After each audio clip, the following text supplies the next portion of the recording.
pour cette troisième petite capsule de yoga, je vais vous proposer quelque chose où on va être plus debout, donc des positions un peu plus dynamiques pour nous préparer. Bon, on est déjà prêt, mais pour ceux qui sont déjà sortis et qui se sont rendus compte qu'il y en avait des muscles dans les jambes, dans les bras, dans le dos, pour étirer, pour nous préparer à la prochaine sortie, aux prochaines sorties, et aussi mentalement, parce que si on travaille notre flexibilité corporelle, c'est plus facile d'être flexible mentalement. Et de même à l'inverse, si on a beaucoup de flexibilité mentale, le corps peu à peu sera un petit peu plus flexible. On y va. On va se mettre debout. Rappelez-vous, vous avez besoin d'un espace pas très grand, une couverture par terre ou un tapis, ce que vous avez à la maison. On va commencer la posture de la montagne. On ouvre bien les petits doigts de pied. On les sépare entre eux de telle façon qu'ensuite, quand on les pose sur le sol, on sent que toute la plante du pied est en activité. De même que les talons. Cette activité monte dans nos jambes, dans le dos. Les bras vont être au côté du corps. Les doigts des mains sont aussi un petit peu séparés. Ça nous aide à séparer les doigts des pieds. Et les bras actifs. On regarde face à nous. Attention, le menton est parallèle au sol. Et le regard juste en face de nous. Maintenant, on va mettre les deux mains l'une contre l'autre face à nous en namasté et on va maintenir les avant-bras parallèles au sol. Ça va nous faire travailler les poignets, ce qui est très bien. En ce moment, ça va nous faire beaucoup de bien avec tous les travaux qu'on fait. On travaille donc les poignets et on va ouvrir, ça va nous permettre d'ouvrir la partie supérieure, de séparer les clavicules et de séparer les omoplates derrière. Une fois qu'on a tout cet espace, on va monter les bras jusqu'au plafond, on les sépare entre eux et on va se mettre sur la pointe des pieds. Sur la pointe des pieds, ça va nous faire travailler toute la fascia plantaire, ce qui est très bien pour nos pauvres pieds. Maintenant, on redescend les bras face à la poitrine et on va passer le pied, la jambe droite, par-dessus la jambe gauche et on va essayer d'aligner les pieds. Certains, vous devrez maintenir un petit clic dans le genou de derrière, donc le genou gauche, afin de ne pas surestirer nos genoux. Et vous allez amener tous les mains derrière la nuque, de telle façon qu'on continue à bien séparer les bras, à donner de l'espace à nos épaules et à notre dos, à ouvrir la poitrine et on n'appuie pas sur la tête, on utilise simplement les doigts croisés juste sur la nuque, mais sans appuyer sur la nuque. Les coudes se séparent et peu à peu, on va tourner doucement sur la droite. On ne va pas aller très loin parce que comme nos hanches sont bloquées, avec ce croisement de la jambe, on ne va pas pouvoir aller très loin. Mais c'est une torsion très agréable. On revient au centre et on va changer. On lâche les bras, on change le côté des pieds. De nouveau, regardez si vous devez plier un petit peu le genou arrière. De nouveau, les mains vont être dans le dos. Changez le croisement des bras, des mains. On met toujours le même index dessus. Maintenant, on va mettre l'autre. Et on a l'impression que ces mains ne nous appartiennent pas. Ouvrez bien les coudes, allongez le dos. Profitez des mains sur la nuque pour pouvoir allonger un petit peu plus les cervicales.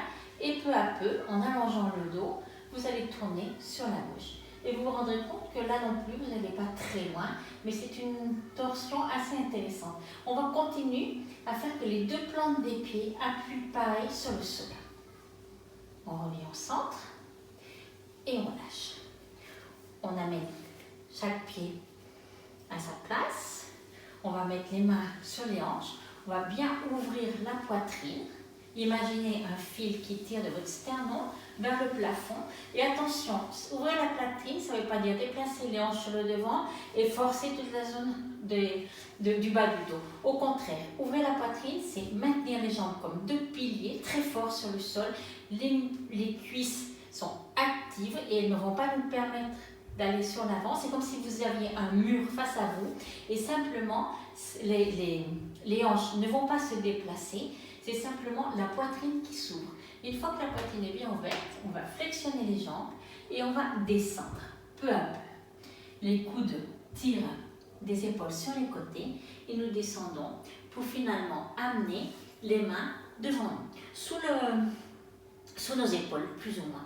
On va mettre les mains, les bouts des doigts sur le sol et les doigts recourbés. Et peu à peu, on va essayer d'étirer une jambe. Par exemple, là j'étire la jambe droite et je plie un petit peu la jambe gauche. Maintenant, on va changer de côté. On va étirer la jambe gauche et plier la jambe droite. On change de côté. Vous allez sentir les muscles des jambes à l'arrière. Un petit mouvement dans les hanches. On change peu à peu.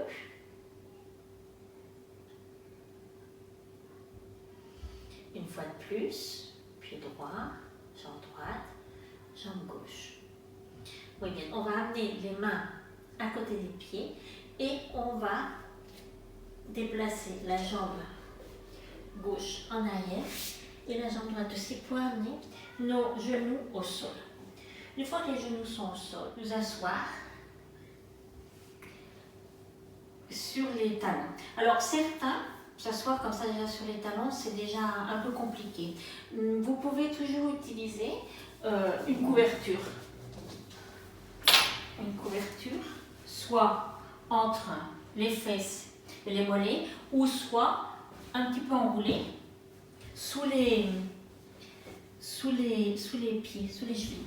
Ça va vous aider. Sinon, on s'installe et si on peut un peu plus, aller un peu plus loin, ça va nous faire beaucoup de bien pour les pieds, surtout si on est sorti courir ce week-end ou même ce matin ou ces derniers 3 jours. Ça va nous faire beaucoup de bien pour les pieds. Les pieds sont très contents là. Nous, on est un petit peu moins contents. Essayez de voir ce qui vous plaît le plus. On va mettre nos bras, les bras de l'aigle, Dhanurasana.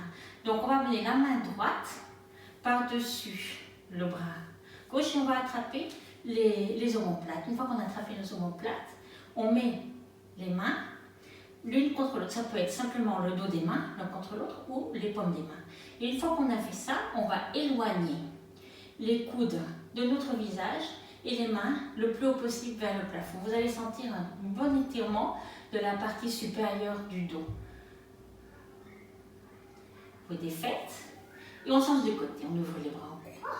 C'est la main gauche qui va aller par-dessus le bras droit. On attrape les omoplates et une fois qu'on les a fait, on fait de nouveau la même chose avec les bras. Ou les paumes des mains l'une contre l'autre, ou le dos de la main ou les paumes des mains. Et respirez là.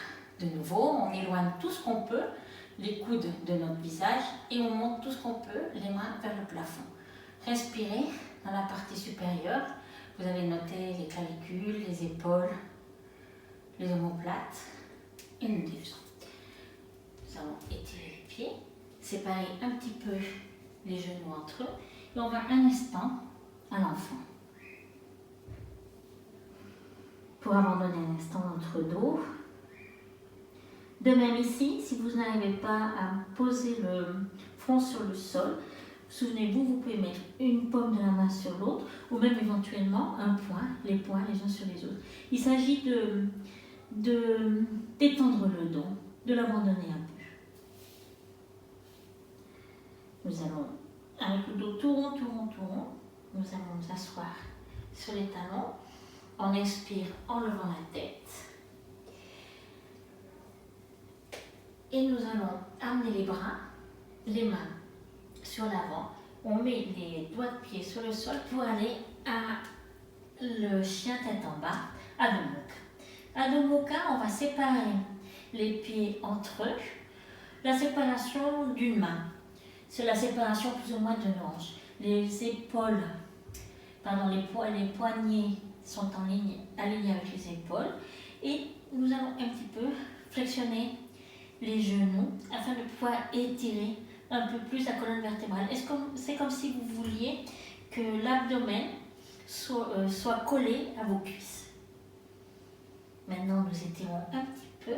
Nous allons avancer un petit peu les pieds Et ici, nous allons rentrer dans une autre torsion. Les torsions sont idéales parce que les torsions nous détendent, nous apportent du calme. Il s'agit de mettre la paume de la main sur le sol, les doigts des mains regardent les doigts des pieds et cette main va nous aider à retourner un petit peu plus pour regarder par-dessous l'épaule gauche. Nous continuons à être le chien tête en bas, c'est-à-dire on ne vient pas sur l'avant. Nous défaisons et on change de côté. Maintenant c'est la main gauche qui va se situer, regardez les doigts des mains, le doigt de la main, le doigt des pieds se regardent. Et on va faire la torsion sur le côté droit pour regarder par-dessous notre épaule droite. Vous revenez et de nouveau, genou au sol, on s'abandonne un instant dans l'enfant.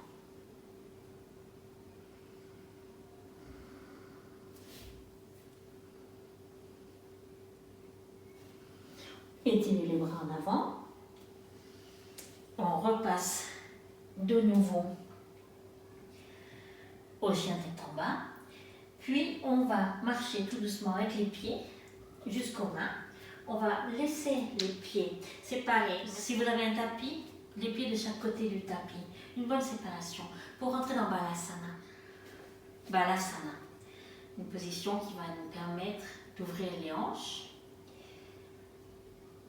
de sentir les adducteurs qui se séparent. Si vous ne êtes pas du tout préparé pour Balasana, vous pouvez toujours utiliser un coussin pour vous asseoir dessus. Le travail c'est le même. On fait grandir notre dos, séparer les genoux entre eux et respirer. De là, on va s'asseoir sur le sol. On va séparer les pieds, on continue la même séparation des pieds et on va de nouveau croiser les doigts des mains face à nous. Et on va imaginer qu'on est en train de voir Astérix et Obélix et qu'on prépare la potion magique. Et vous allez tout ce que vous pouvez dans un sens, en faisant des grands cercles avec les mains, en train d'agiter cette potion magique qui va nous permettre de sortir, de revenir plein de force à notre nouvelle normalité. Et maintenant, de l'autre côté. Laissez sentir le bas du dos, le mouvement du bassin, des épaules. Mettez le nombril bien à l'intérieur pour que toute la zone abdominale nous aide et vous arrêtez au centre pour vous lever. Pour nous lever, on va amener les jambes sur le côté, on se met à genoux, de genoux on lève, on appuie un pied par terre et l'autre. Nous allons faire les deux postures suivantes. C'est le guerrier. Le guerrier, c'est une super bonne posture parce que Virabhadrasana, ça va nous donner confiance en nous. Confiance et force, comme son nom l'indique, c'est la position du guerrier. Pour faire le guerrier, on fait un pas en arrière, un petit peu plus du double des hanches. On met le pied arrière, pas parallèle au bord du tapis, sinon un petit peu à l'intérieur pour protéger notre genou. Le genou de devant est juste par-dessus la cheville, bien aligné avec sa cheville. On commence avec les mains à la taille pour bien ouvrir la poitrine. Et une fois qu'on a bien ouvert la poitrine, on va sentir que les deux pieds travaillent de la même façon. C'est-à-dire le pied arrière, on ne va pas l'oublier, il n'est pas en arrière, il est là. Et c'est comme si on avait un arc de force entre les deux jambes. Maintenant, nous allons ouvrir nos bras en croix. On va maintenir les deux bras bien alignés et on va tirer un petit peu de la main arrière, la main droite vers l'arrière, parce que sinon on aurait tendance à aller un peu trop vers l'avant. Et on va regarder par-dessus notre poignet gauche. Le poignet gauche de telle façon que le menton est un peu levé et qu'on se sent victorieux comme un bon guerrier. On va aller amener la main droite à la ceinture et la main gauche tout doucement sur le sol, un peu sur le devant et un peu sur l'extérieur, de telle façon qu'on va rentrer dans la demi-lune. Les positions en équilibre vont toujours nous permettre de gagner confiance en soi. Puis nous défaisons et on y va de l'autre côté. On amène le pied gauche en arrière. On vérifie l'alignation du genou avec sa cheville. Le pied arrière, rappelez-vous qu'il regarde un petit peu vers le pied de devant, de telle façon à bien protéger notre genou gauche. Les mains vont à la taille. On ouvre les bras en croix, en maintenant le mieux aligné possible. Puis on va tirer un petit peu du bras gauche vers l'arrière pour ne pas trop nous déplacer vers l'avant. On veut que notre corps soit bien équilibré sur les deux, sur la pelvis, sur les hanches. Et puis finalement, on regarde par-dessus le poignet droit. Le muscle droit va aller tout le temps tourner vers la droite parce que sinon ce genou aurait tendance à aller vers le centre des deux jambes. Sentez-vous victorieux dans Virabhadrasana 2, le guerrier. Maintenant, la main gauche va à la ceinture. Nous allons peu à peu amener la jambe arrière vers le devant. On remet la main vers l'extérieur et sur le devant pour rentrer dans la demi-lune, Ardha Chakrasana, en équilibre. Respirez. Puis nous défaisons doucement et nous allons nous asseoir. Nous asseoir ou nous allonger, ce que vous préférez. C'est une petite respiration que moi j'appelle la respiration de l'ascenseur. Vous allez voir, on va respirer en 3 temps. À l'inspiration, on expirera tout suivi et ensuite on changera le rythme. On va faire 3 de chaque côté. Si on le fait allonger, c'est assez intéressant parce que si vous vous allongez sur votre tapis, vous allez sentir que les bras vont vous aider à faire les arrêts de l'ascenseur. Détendez les paumes des mains vers le plafond, les épaules s'abandonnent vers le sol, le cou est long à l'arrière, les jambes sont un peu séparées, le doigt de pied tombe sur le côté. Inspirez.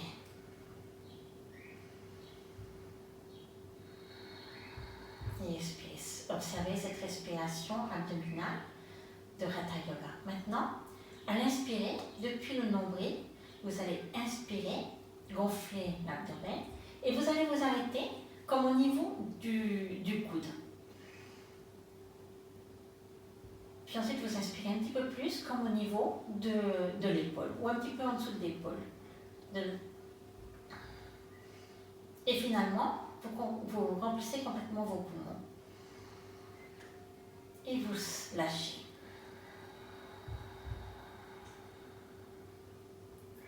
De nouveau, on inspire jusqu'au coude. On s'arrête. On inspire un petit peu plus, comme juste sous l'épaule. Et on remplit complètement les poumons. Vous arrêtez. Et vous relâchez complètement. Attention, ne mobilisez ni les cuisses, ni les fesses, ni les épaules. Essayez de maintenir tout ça détendu. Une nouvelle inspiration. On s'arrête au coude. On prend un petit peu plus d'air. Et on remplit complètement. Puis vous videz vos poumons. Maintenant, on va faire une inspiration sans ascenseur. Sans que l'ascension ne s'arrête. Et c'est en descendant qu'il va s'arrêter. On vide les poumons juste en dessous des épaules. On s'arrête. On vide un petit peu plus, comme au niveau des coudes.